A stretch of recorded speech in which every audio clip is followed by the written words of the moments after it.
मंत्री झालात पण ठाणे जिल्हा पालकमंत्री व्हावं अशी देखील एक इच्छा आहे. ठाणे जिल्हा पालकमंत्रीपदी आपली इच्छा आहे का?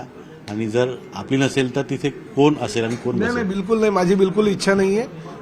पालकमंत्री या राज्यामध्ये कुठल्याही जिल्ह्याचं मला दिलं तरी चालेल, नाही दिलं तरी मला चालेल. मला परिवहन सेवेसारखं महत्त्वाचं खातं दिलं माझ्या पक्षानं, त्यामुळे मी त्यात समाधानी आहे. आणि दुसरं असं आहे की ठाणे जिल्ह्याचा जर तुम्ही विचार केला तर ठाणे जिल्ह्याचा पालकमंत्रीपद हे एकनाथ शिंदे साहेबांकडेच असायला पाहिजे, ह्या मताचा मी आहे. आमचा शिवसैनिक त्या मताचा आहे, कारण ठाणे जिल्हा शेवटी शिवसेनेचा जिल्हा, धर्मवीर आनंद दिघे साहेबांचा जिल्हा असं संबोधलं जातं.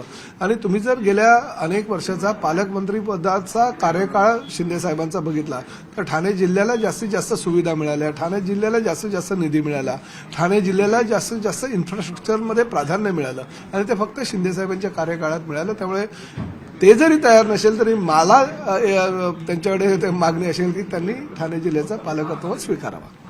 प्रताप सरनाईक यांचा राजकीय प्रवास आणि राजकीय पक्षांचा प्रवास पाहिला तर शिवसेनेत नसतात तर आमदार आणि मंत्री झाला असतात.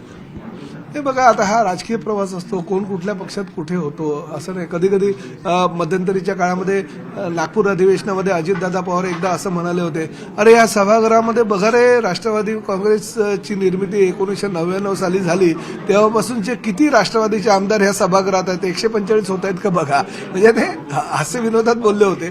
परंतु हा प्रवास असतो प्रत्येकाचा, प्रत्येकाला प्रत्येकाच्या प्रवासामध्ये योग्य वेळी योग्य निर्णय घेतल्यामुळे कदाचित कुणाला तरी न्याय मिळत असतो. योग्य वेळी योग्य निर्णय घेतला तर न्याय मिळत असतो. आणि परिवहन खाते जबाबदारी स्वीकारल्यानंतर आता ते जे निर्णय घेणार आहेत यामुळे नक्कीच एसटी कर्मचाऱ्यांचं देखील भलं होईल असंच म्हणावं लागेल. आणि त्यांना देखील मंत्रिपदाच्या शुभेच्छा. Video journalist Sachin Sajid Mandhare, news 18 Lokmat, Mumbai.